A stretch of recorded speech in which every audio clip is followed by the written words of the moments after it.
Hello dear chess friends, my name is Marko Makaj, I'm FIDE master from Croatia and I record this video for great chess teaching site Remote Chess Academy.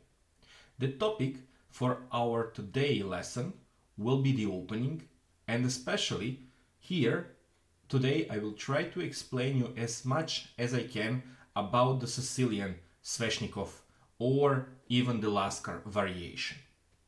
Sicilian is those days very popular opening, even at the highest level.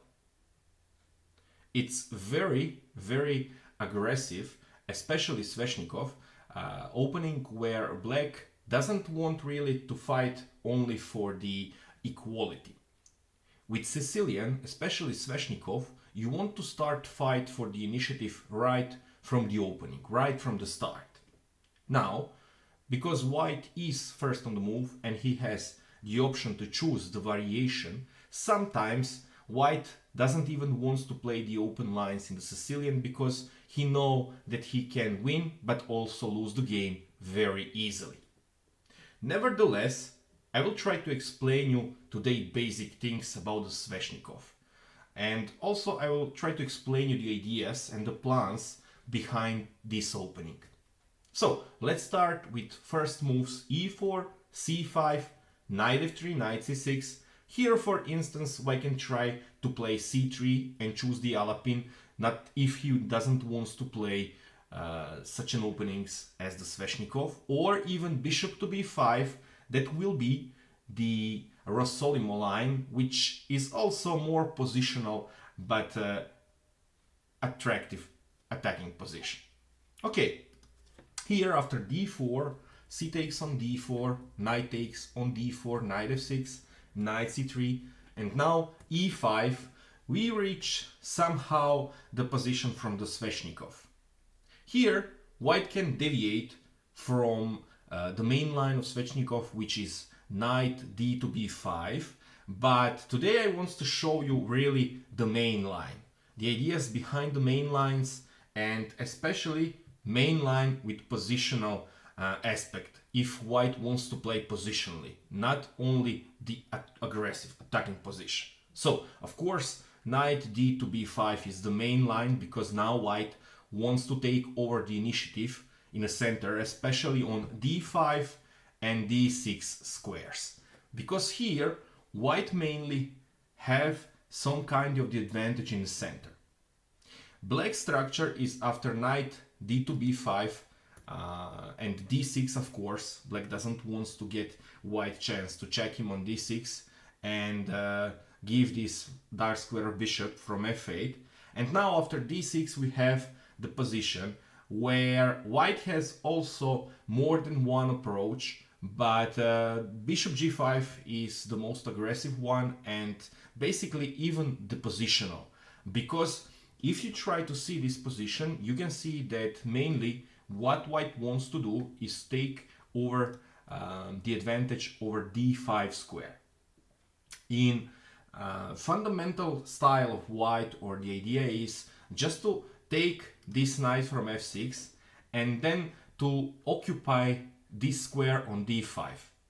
In positional lines, white will allow black to play bishop e7 and after this to take on f6, but the position will not be so aggressive, and this is the main line that I want to show you.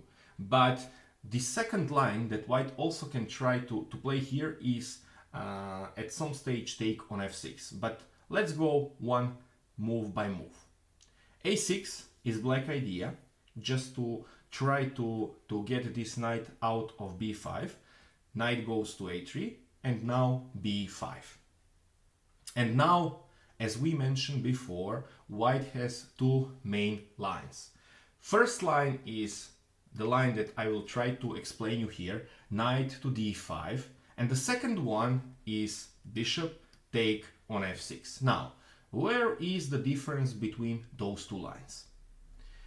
Knight d5 is more positional line, and we'll go to this line in a minute, but now let's see first what happens if white take on f6. If white takes on f6, Black will take with g pawn, of course, on f6, not with the queen, because if black somehow take here with the queen on f6, white will have much pressure and few tempi even for knight d5, and then after queen to d8, white can choose even to play aggressively with c4, and because of the few tempi and the bishop is still on f8, white has better position. That's why here black is obligated to take with pawn on f6. And now you see that black has even the position in the center, which is not so bad, but the pawn quality is compromised on the king side, and now black needs to be very careful not to get into serious trouble. If white somehow managed to get the position where he will get the advantage even on the f5 square, then black will be catched forever. Black in most of the lines play f5, just try to open the center, and then because he has both of the bishop here, he wants to fight for the initiative. Very good system for black if he wants to play for aggression, if he wants to play for the initiative and doesn't really look for the pawn or maybe even two in some main lines. So for the broken pawn structure, black has a lot of potential in the activity of the pieces, especially in both of the bishops or bishop pair, and the potential to play in the center, as we mentioned after f5. And this is very aggressive approach from black also with white, where white will try to expose the pawns on the queen side and black will try to reach as open a position as he can in order to activate both of the bishops. But let's go back now today for our main line, which is here happens after knight d5. Now, the position is similar as the position with bishop takes on f6, but with the difference that knight is here now on d5. And the second thing is that after knight d5, black can play bishop to e7. Now, white idea is quite similar, so he wants to take on f6, but now black will be able to take with a bishop on f6.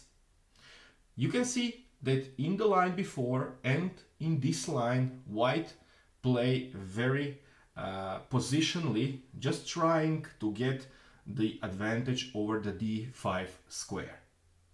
And after, of course, bishop f6, because he wants to take over the advantage over d5 square. This knight is for now the only defender of d5 square. So bishop takes on f6, bishop takes on f6, and you can see here that white choose slight more positional line. In the lines with bishop to f6, before knight d5, black needs to take with g pawn and then get more pawns in the center, those potential break with f5.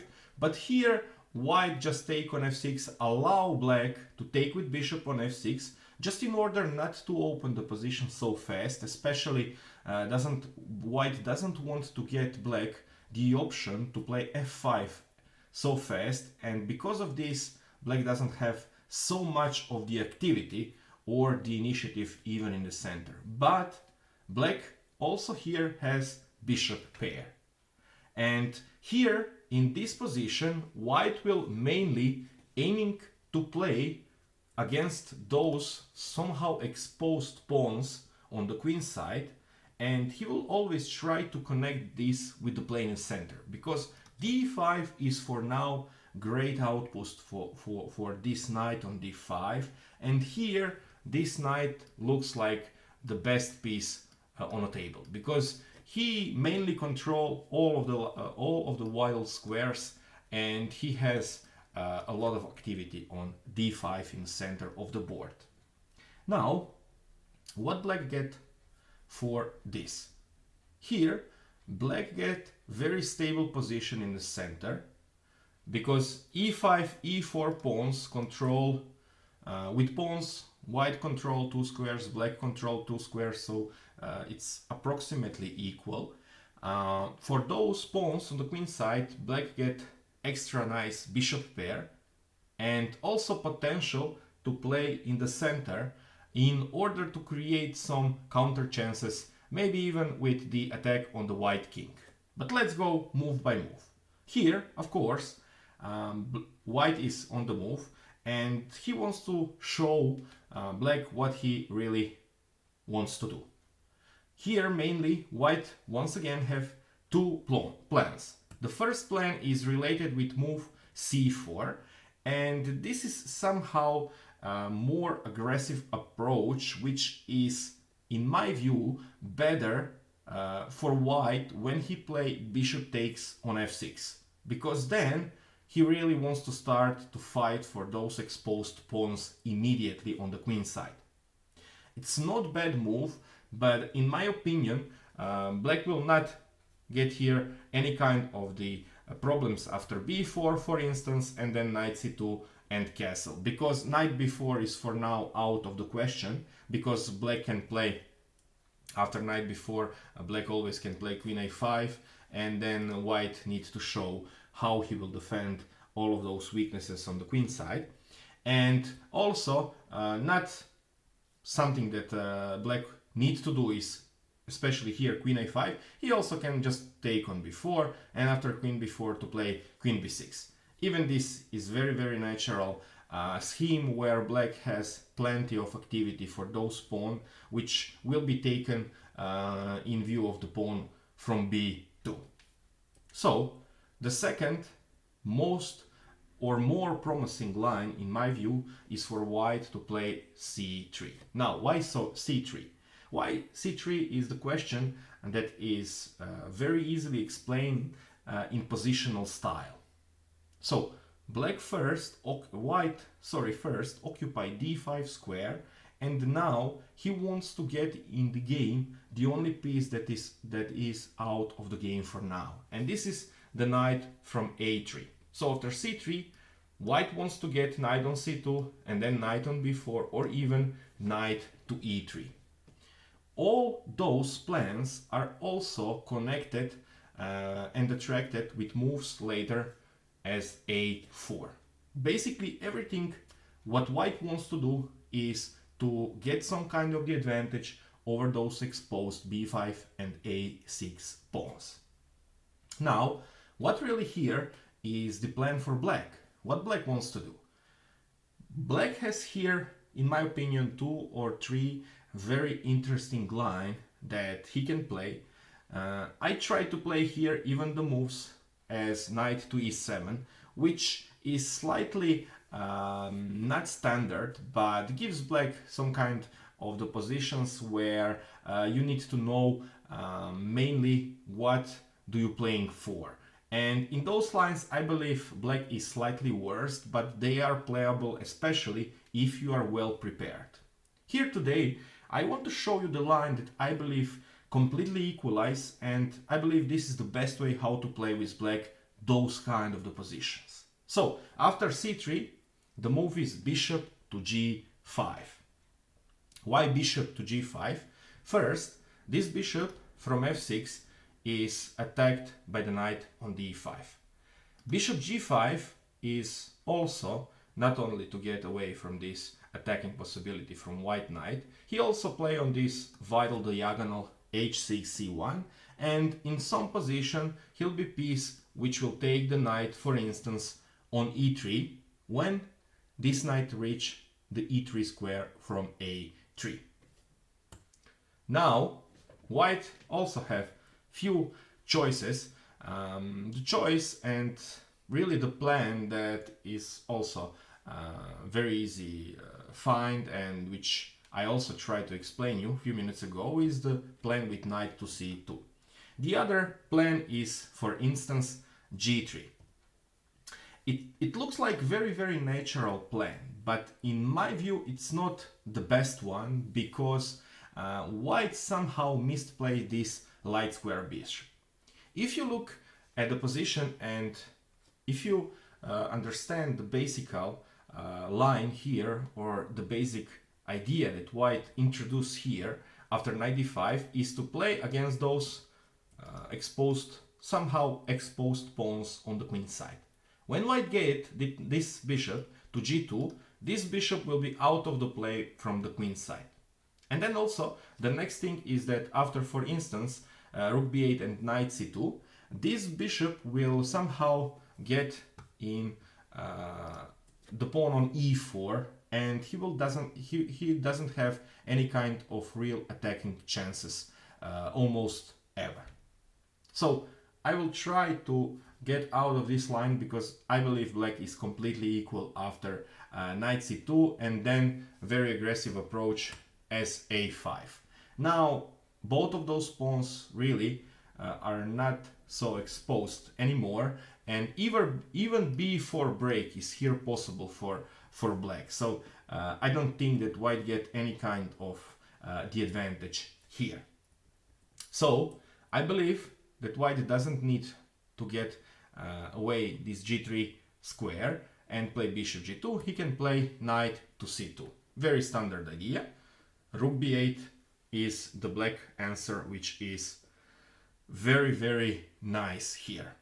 So black here fight against those moves like a4 and also support even b4 later on. Now a4 is really the only way how white wants to play this position, because he needs to open the game on the queen side. And after b takes on a4, knight c to b4, it's very focused and very precise move, which doesn't allow black anything else but bishop to d7, because now black needs to defend the knight on c6. Bishop take on a6, and now knight take on b4. Knight take on b4 and queen to a5. And we reach the position which is very, very aggressive. So you can see that after 16 moves, every single piece is developed. Black has exchanged 2 pawns, white also, 2 minor pieces are exchanged. And now we have some kind of the position where black has slightly exposed the pawn on d6 and very nice pawn on a4. On the other side, white light square bishop is on a6, somehow is exposed because rook take on b4 is possible, and both of the players need to be very precise not to get in serious troubles. After queen takes on d6, this is the main line, and rook b6, the position is about equal. The best possible way, and you see that here there is no something like how to play, which idea we want to see, and how to regroup the pieces. Here is everything related with the tactic. So you need to know, understand, and you need to figure it out which move is here the best. And here for white, I analyzed this position quite a lot, and the best way is to play queen on d3, after which bishop to e7, and of course knight go back because bishop is now protected from the queen on a6. And if you take on a6, this knight from d5 will check at the end the king on e8 and take the piece on a6, so this is not possible. And because of this, white need to play knight to d5, when after rook b2 and castle we get to the final position after move queen to c5.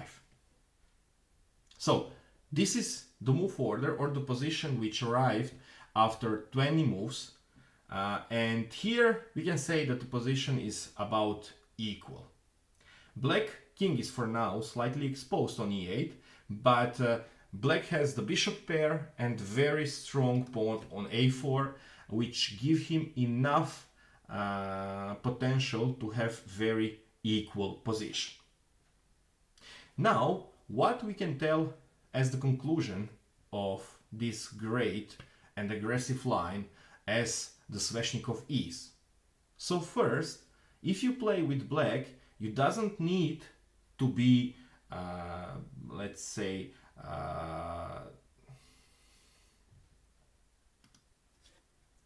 what we can say about, or what we can say as the conclusion in the Sveshnikov. So first thing, or first idea can be, if you want to play for more than equality, you always can choose the Sveshnikov, because he will always give you the option to play unsymmetrical lines and try to play for the win. Second, very important thing is that in Sveshnikov you will in most of the cases have the bishop pair, which will give you the great attacking positions. And also, if you play the Sveshnikov, you need to be careful and to know that positionally white will have maybe the knight on d5, which is great piece, but all of your minor pieces can play out of the range of this knight. Why and how I mean this? I mean this knight is great on d5, but your pieces can always try to play around this knight. For instance, this light square bishop will always have the square that this knight will never cover, and also this dark square bishop can go mainly on the g5 square and from there reach the position out of the range of white knight.